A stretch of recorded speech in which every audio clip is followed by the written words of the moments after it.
정치권에서 이야기하고 있는, 말을 하고 있는 사람들의 내용을 들어보면은 지금 평범한 사람들하고 말하는 거하고 이제 굉장히 거리감이 느껴질 때가 굉장히 많아요.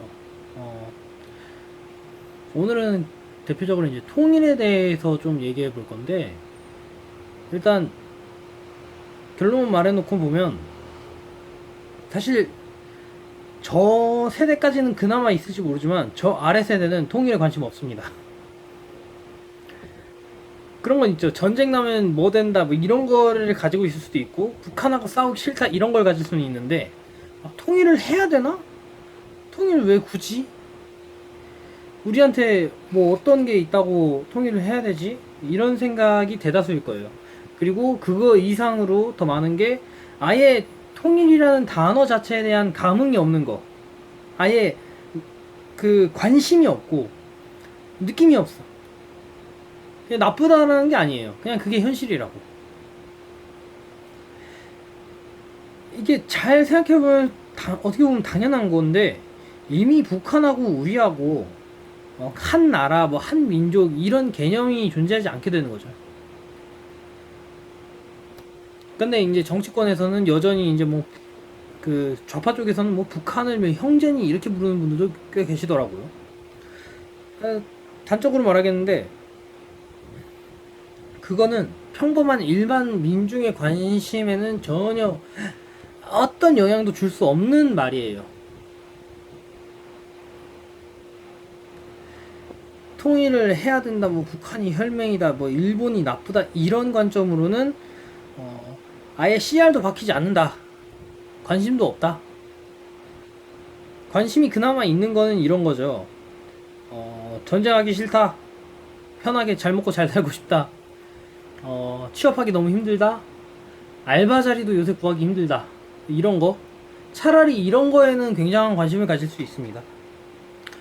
하지만 젊은 세대에게 통일은 의미 없는 주제라는 거죠.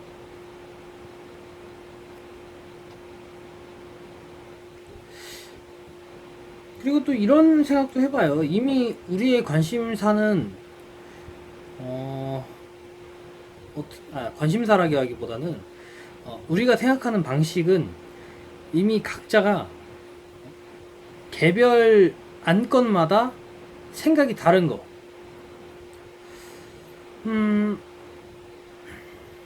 뭐 저만 해도 그렇죠. 저만 해도 안보 부분에 있어서는 뭐 일본하고 북한하고 전쟁이 벌어진다 해도 단시간에 밀리지 않게 최대한 준비를 해 놔야 된다. 훨씬 더 이제 세금을 좀 더 걷더라도 병력과 군대에 대한 투자는 더 해야 된다. 저부터 이런 입장이에요. 굉장히 보수 쪽에 가깝죠. 그런데 그리고 경제 체제에 대해서는 저 같은 경우에는 지금 대기업 위주로 모든 걸 몰아주고 있죠. 그런 거를 좀, 그러니까 국가가 나서서 세금을 이용해서 대기업을 몰아주고 있는 현상이 지금 벌어지고 있잖아요. 그런 걸 완전히 해산하고 시장에 대한 터치를 많이 하면 안 된다. 이것도 굉장히 어떻게 보면 보수적인 거예요. 우파 성향인 거고. 물론 한국에서는 우파나 좌파나 국가가 나서서, 왜냐면 박정희 시대 때 너무 그걸 갖다 보니까 이게 오해하면 안 돼요. 박정희 시대 때 경제 정책은 좌파적인 시스템을 통해서 대기업 쪽을 투자를 하여 경제를 발전시켰다인 거지, 우파적인 경제 시스템을 돌린 게 아니에요.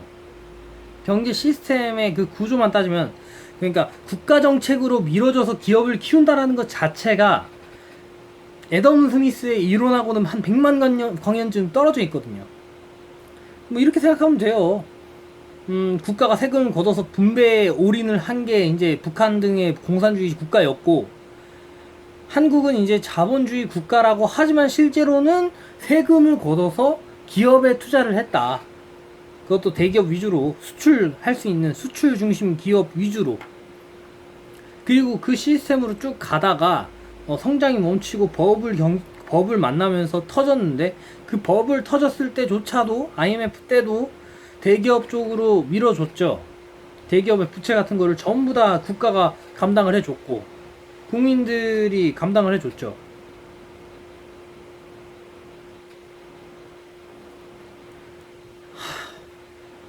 참 한심이 나오네요. 답답해요. 그래서 엄밀히 말하면 이제 좌파적인 건데, 그래서 저는 경제 체제에 있어서는 이 기묘한 순수하게 이제 우파 쪽이라고 하기는 애매하지만 이 기묘한 좌파적인 경제 체제를 타파하고 정상적인 우파권으로 돌아가는 동시에 조금 더 이제 사회 안정망 그 복지를 좀 더 추구해야 되는, 그러니까 이게 되게 설명하기가 애매해지는 거야. 좌파 시스템인데 결과물이 좌파스럽지 않은 괴상한 시스템으로 돌렸으니 이건 좌파다 우파다 이렇게 한마디로 설명이 안 돼요. 아무튼 그래서 저 같은 경우는 이제 그런 생각을 하고 있습니다. 복지 쪽으로는 좌파 쪽으로 가고 경제의 기본 시스템은 우파 쪽으로 다시 돌려야 된다. 그런 식으로 벌써 이제 안건에 따라서 이제 생각한 게 다 다르단 말이에요. 기본 좌파 스탠스임에도 불구하고 처음 뽑은 게 둘 다 보수 우파 시스템 돌리는 게 맞다 이렇게 하고 있죠. 그래 이런 식이에요. 사람마다 갈려요. 각자 개별적으로 생각하는 게 다양하고 지원을 어디다 해주는 게 좋다라는 것도 다양해요. 그런데 그래서 예전처럼 하나의 안건으로 막 몰아가지고 나간다고 해도 그렇게 큰 효과를 보기가 힘들다. 제 생각에는 다당제 되잖아요. 다당제가 될 수 있는 시스템, 완전 비례든 연동형 비례든 그런 게 되잖아요. 만약에 되잖아요. 그러면 그때야말로 이런 그 종북물이니 친일물이니 이런 게 굉장히 힘들어질 거다 그렇게 생각해요. 왜냐면은 이미 사람들의 인식이 바뀌어 왔거든요. 이미 바뀌어져 있어요. 정치권만 못 바꾸고 있는 거예요. 얘기해보면은 제 또래 사람들이나 이제 어쩌다 한 번씩 얘기를 해보면은 다들 생각이 다 달라요. 일단 어떤 당 찍는다 이래도 그 당의 모든 것을 긍정하는 사람의 숫자가 굉장히 줄어들었어요.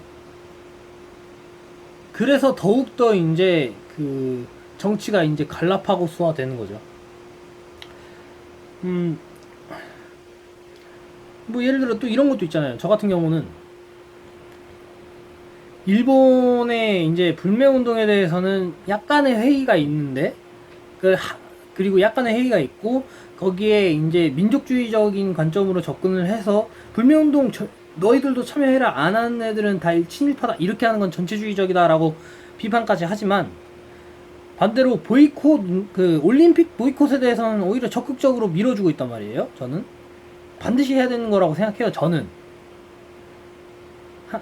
왜냐하면 그건 사람 목숨이 달린 일이거든. 사람 목숨이 달린 일에는 타협이 없다 이렇게 믿고 있는 거예요. 생각하고 있는 거고. 타협 절대 해서는 안 되는 문제다. 자, 이런 와중에 이제 북한에 대해서 이제 통일을 해야 된다 말아야 된다 이게 우리에게 주요 이슈가 될 수 있는가? 절대 불가능하다고 생각해요. 저 같은 진지충도 이제 좀 회의적인데 이걸 막 맹렬하게 막 동의를 하고 이런 사람이 몇이나 될까? 오히려 현실적인 관점에서 접근을 해야 되는데 통일을 했을 경우 우리가 경제적인 이득을 볼 수 있는 요소는 정말 거의 없다고 봐요. 중장기적으로 국가 기준으로는 있는데 일반인 한 명 한 명 기준으로는 거의 없다. 일단 이게 첫 번째. 그리고 솔직히 통일이 될 거라는 현실성이 존재하지 않죠. 동독 서독 같은 경우에는 그래도 동독이 정말 정상적인 공산주의 국가였거든요. 북한 같은 경우처럼 이제 왕정 국가가 아니에요. 북한은 솔직히 저게 무슨 공산주의야. 공산도 아니고 그냥 왕정 국가지. 저런 왕정 국가인데 저 왕정 국가에 대해서 자, 예를 들어 그냥 이렇게 바꿔볼게요. 북한 대신에 사우디아라비아가 있는 거야. 사우디 왕가가 있어. 그럼 여러분, 그리고 그 사우디랑 우리가 분열된 나라야. 그럼 통일이 될까요? 자, 민주주의 국가 투표를 통해서 국가의 리더를 정하는 민주주의 국가하고 왕정 국가의 체제는요, 서로 섞일 여지가 존재하지 않아요. 차라리 제대로 된 민주공산주의면 그래도 투표라는 것도 좀 남아있고, 아니 물론 북한도 투표 남아있긴 해요. 정당이 딱 하나, 그리고 뽑아야 되는 사람이 딱 하나라서 문제지. 자, 이미 그런데 그 시스템이 왕정이잖아요. 왕정 국가하고는 그래서 엮일래야 엮일 수도 없고 연결될래야 연결될 수도 없고 이해할래야 이해할 수도 없어요. 그냥 그런가 보다 하고 넘어가야 돼요.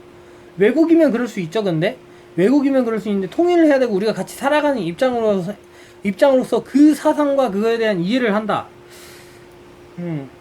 현실성이 보이세요? 전 그래서 북한하고 싸우기 싫다지 북한하고 통일하고 싶다가 아니에요. 통일하려면 일단 저 정치 체제부터 갈아엎어야 돼요. 근데 갈아엎을 수 있냐고. 일단 북한에도 기득권이라는 사람들은 존재해요. 그 사람들이 그 기득권이 무너지는 걸 원할까요? 한국인들하고 정정당당한 막 경쟁을 통해서 그런 걸 원하지 않아요. 북한에서 탈북한 사람들만 봐도 보이잖아요. 북한에서 탈북한 사람들은 보통 엘리트예요. 그래도 나름 진짜 쩐 한 푼도 없는 사람이 어떻게 탈북을 해. 아주 그냥 소수, 쩐 하나도 없는데 북한에서 탈북했다, 그런 건 아주 소수. 보통 대부분 평양 사람. 뻔하잖아요. 아니면 평양에 있다가 막 뭐가 잘못돼가지고 막 3등 국민으로 떨어져서 막 어디로 막 간 사람, 이런 사람들이나 탈북을 하지, 진짜 아예 모르는 사람들은 탈북할래 할 수도 없죠. 그런데 그런 상황에서 그런데 그런 상황에서조차도 탈북한 사람들이 이제 남한에서 살 때 자유가 좋은 걸 알면서도 적응하기 힘들어하고 어려워해요. 그리고 한국인들하고 이제 수준이나 이런 거에 대해서 좁히기가 어렵다는 걸 인지하고 있고요. 우리가 뭐 별거 아닌 것 같지만, 우리가 한 명 한 명이 별거 아닌 것 같지만 사실은 우리 한 명 한 명의 능력이 떨어지는 능력이 아니거든요. 그런 능력이 있는 사람들이 너무 많다 보니까 별거 아니게 느껴지는 거야. 토익도 토플도 뭐 탭스도 일본어도 뭐 그런 막 뭐 모델링이나 뭐 저 같은 경우만 해도 뭐 엄청 성공했다 이렇게 할 수 없죠. 저 오히려 하류 인생에 가까운데, 그런 하류 인생이라고 해도 저도 뭐 자격증 한 7개쯤 되고. 하류 인생 스펙 알려드릴게요. 하류 인생이야. 돈 얼마 못 벌어. 그런데 스펙이, 그래 뭐 대학교 4년제를 잘 나오고 이런 건 아니에요. 뭐 전문대 나오고 그랬어. 그런데 일단 쓸 수 있는 게 그 게임 엔진 같은 거 있죠. 유니티, 얼리얼 뭐 이런 거 쓸 수 있고, C도 아주 기본적이지만 할 수 있어요. C, C++, C++, C샵 뭐 다 같은 계통에 있는 거 어느 정도 할 수 있고, 자바는 못해. 자바는 못하는데. 그리고 그래픽 툴도 뭐 맥스도 쓸 수 있고, 라이노도 쓸 수 있고, 뭐 스케치업도 쓸 수 있고, 그 정도? 뭐 그 외에도 뭐 2D 뭐 포토 일러 이런 거는 못하는 사람이 더 적을 정도죠, 한국에서. 자, 거기에 자격증도 그 관련해서 한 7개 정도 따놨어요. 따놨고, 뭐 AR이니 VR이니 뭐 이런 개념도 알고 있고, 직접 만들어 본 적도 있고요. 짧게나마. 그리고 3D 프린터도 거의 전문가 수준이라고 생각해요. 어디 뭐 현업에서 한 5년 좀 굴렀다 이런 분들 상대로는 좀 모자랄 것 같긴 한데, 그래도 전문가 수준은 된다, 그렇게 생각을 합니다. 그런데 그런데 잘 생각해 보세요. 이게 객관적으로 따졌을 때 별거 아닌 건 아니에요. 이 정도만 돼도 별거 아닌 건 아닌데, 이거 가지고 취업하기 힘들다고. 이거 가지고 연봉 받고 이런 것도 힘들어요. 이게 지금 그런 상황에서 이제 북한하고 통일을 하려고 하면 북한 사람들이, 아, 남한하고 통일하면 우리가 잘 먹고 잘 살 거야, 희망찬 미래가 있어, 이런 생각 안 한다고. 자기 기득권들 잃을까봐 걱정을 한다고. 이거 김정도 마찬가지예요. 김정은 솔직히 말하면은 그 북한도 솔직히 북한주도 통일 아니면 통일 생각 안 할 거야. 적화 통일을 바라겠죠, 한다면. 근데 현실적으로 안 되니까 일단 우리 경제 발전부터 하고 보자, 이런 생각을 할 거고, 경제 발전을 하면서 평화를 추구할 수는 있어요. 지금 당장 뭐 미사일을 계속 쏘고 있는데, 만약에 그런 쪽으로 생각을 한다면, 다시 한번 이제 노선을 바꿔가지고 다시 평화롭게 지내자 이런 생각을 한다면, 북한이 그럴 수는 있다고. 북한이 평화롭게 잘 지내고 싶다, 싸우기 싫다 이렇게 바꿀 수도 있는데, 그런데 그럼에도 불구하고 자기들 체제를 해산한 다음에 통일을 한다라고 하면 절대 받아들이지 않을 거다. 받아들일 수도 없을 거다. 그러면은 북한하고의 그런 쪽의 통일은 일단 물 건너 간 거라고 생각해요. 저는 절대 불가능하다. 기득권도 원하지 않아. 민중이 일어날 수 있는 구조도 아니요. 김정은도, 아니 애당초 그냥 이렇게 생각해봐요. 김정은이 자기 기득권 다 내려놓고서 북한 해산하고 한다 하면, 북한 그 정부를 해산한다고 하면 뭔 사태가 벌어질까? 상상하고 싶지도 않은 진짜 우리가 무슨 헬조선 하는데 진짜 헬조선 구경할 수 있다니까요. 그렇게 되면 어느 정도 수준이냐고? 뭐 약탈강간이 기본인데 내전 사태 벌어지고 각자 무기 들고서 설치는 막 궁궐 시대 벌어지고 이 꼴 날 수 있다고요. 대표적으로 이집트, 아프리카, 북아프리카 쪽의 나라들이 다 그 꼴 났잖아. 아랍의 봄. 민주주의가 필요해 해서 민주주의 했더니만 민주 운동 해가지고 막 그 독재다 다들 끌어내렸는데, 그 결과 ISIL, 폭동, 전쟁, 내전.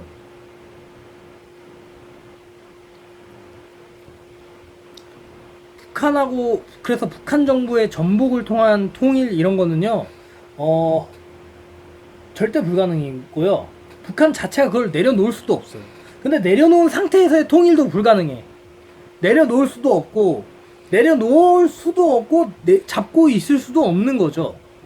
통일을 하려면 결국 불가능이라는 거예요. 이건 그 자체를 온건하게 바꿔나가면서 경제를 발전시키면서 북한이 적화 통일도 내려놔야 돼요. 근데 사람 마음이라는 게 가난할 때 다르고 부자일 때 다르거든요. 북한이 발전을 했다고 쳐요. 그럼 발전을 어느 정도 한 상태에서 북한이 한 대한민국의 흡수 통일 당하는 걸 바랄까? 대등한 관계에서의 통일, 차라리 그래서 EU처럼 대등한 관계에서의 경제 교류, 완전한 경제 교류, 오픈 경제 교류, 이거는 그나마 가능할 수도 있을 것 같은데, 정부 자체를 우리 행정부로 완전히 바꿔버린다? 북한의 그 행정부를? 북한의 행정부가 우리 행정부가 되는 것도 현실적이지 않고요.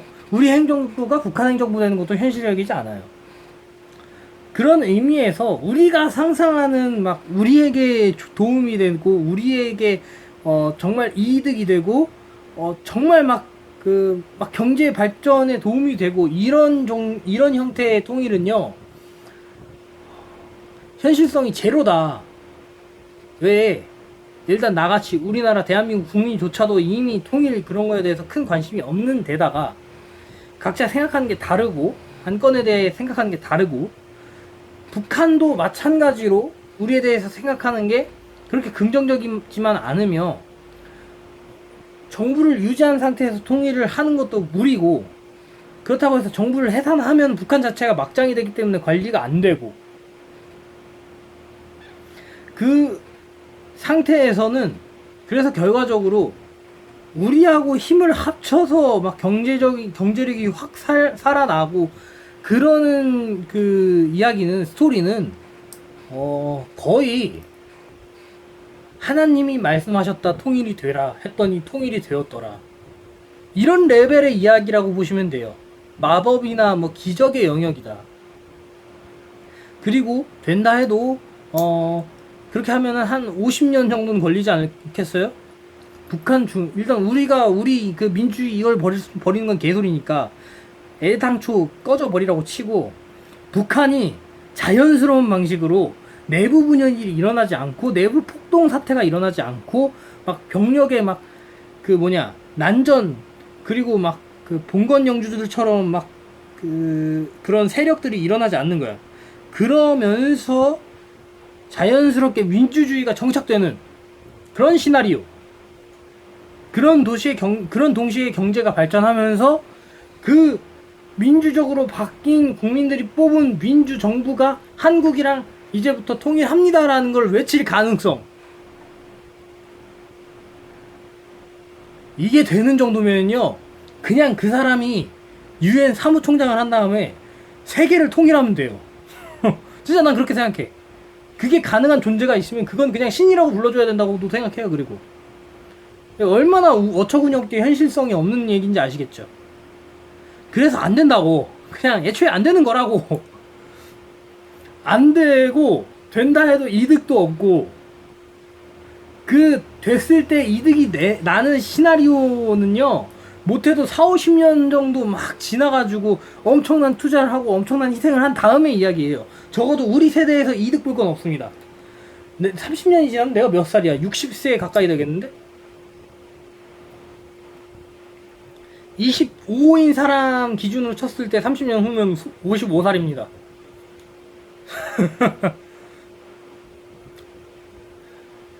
통일은 애당초 그래서 비현실적이다. 애당초 비현실적인 걸로 뭐 해서 좋네, 해서 나쁘네 따지는 것 자체가 굉장히 웃긴 얘기고, 오히려 북한하고 전쟁을 벌이지 않는 평화 체계를 일단 구축하는 것부터 고민을 해보는 게 낫다. 물론 이런 말 하면은 이제 우파분들 중에서는, 아니 그러면은 그 대한민국 헌법에 그 북한을 괴뢰 그 세력으로 보고 있는 그거를 완전히 무시할 것이냐, 뭐 이런 얘기를, 이런 비판을 하실 수 있는 분들도 계세요. 왜냐면 그분들 입장에서는 북한이 괴뢰 정부, 그러니까 강제로 이제 불법으로 우리나라 땅을 점거하고 있는 불법 세력, 괴뢰 세력 같은 거거든요. 물론 북한 입장에서는 이제 우리가 뭐 미제 괴뢰겠지만 아무튼 그래요. 그렇기 때문에 우파분들은 이제 그 절대 북한 정부에 대해서 공인을 하면 안 된다라는 입장을 가진 분들도 계시겠지만, 제 생각에는 아니 아무리 대한민국 헌법 따져도 세계 그 전체 상황에서 북한이라는 나라가 버젓이 있는 걸로 인정을 받고 있는데, 그럼 뭐 어떻게 할 거냐고. 현실적으로 걔네들 뭐 우리가 걔네들을 흡수통일할 여력이 지금 될까요? 뭐 전쟁을 할 거야? 아니면 걔네들 정부를 뭐 내부에서 바꿀 거야? 뭐 어떻게 할 거야? 진짜 미국처럼 저 나라에 석유가 났어, 민주주의가 필요해 해가지고 어택당을 할 것도 아니잖아요. 우리가 할 수 있지도 않고. 그래서 현실적으로 그러니까 계속 말하게 되는데, 북한과의 통일은 현실적으로 불가능하고, 뭐 무력 통일이 됐든 아니면 평화 통일이 됐든 현실적으로 가능한 시나리오가 안 보여요. 안 보이고, 그렇기 때문에 현실적으로 우리가 추구해야 될 것은 북한하고의 평화, 전쟁 안 일어나는 거, 걔들이 더 이상 도발 안 하는 거, 그런 상황을 만드는 거, 그리고 완전한 경제적인 그 라인의 오픈, EU처럼 경제 시스템 한해서는 우리가 완전 오픈을 하자. 그리고 국경도 자유롭게 넘나들 수 있게 하자. 물론 그렇게 했을 경우 이제 북한으로 가는 사람은 절대 없을 거고, 북한에서 남한으로 오는 사람들이 그나마 생기겠죠. 지금도 탈북자가 한두 명이 아닌데. 그 정도인 것 같아요. 그리고 그걸 오래 하면 자연스럽게 이제 북한도 민주주의가 생길 수도 있어요. 그런 가능성도 없진 않은데, 그것도 최소 반세기에서 1세기는 걸린다. 50년에서 100년은 걸릴 거다. 그래서 지금 당장 정부 단위에서 뭐 통일을 말하고 이거는 사실 그것도 포퓰리즘의 일종이라고 생각해요, 저는. 그렇기 때문에 우리가 지금 고민해야 되는 건 통일 뭐 어쩌고가 아니라, 애당초 통일은 안 될 거니까 현실적으로 리스크 관리를 어떻게 할 거냐, 이걸 생각해야 된다.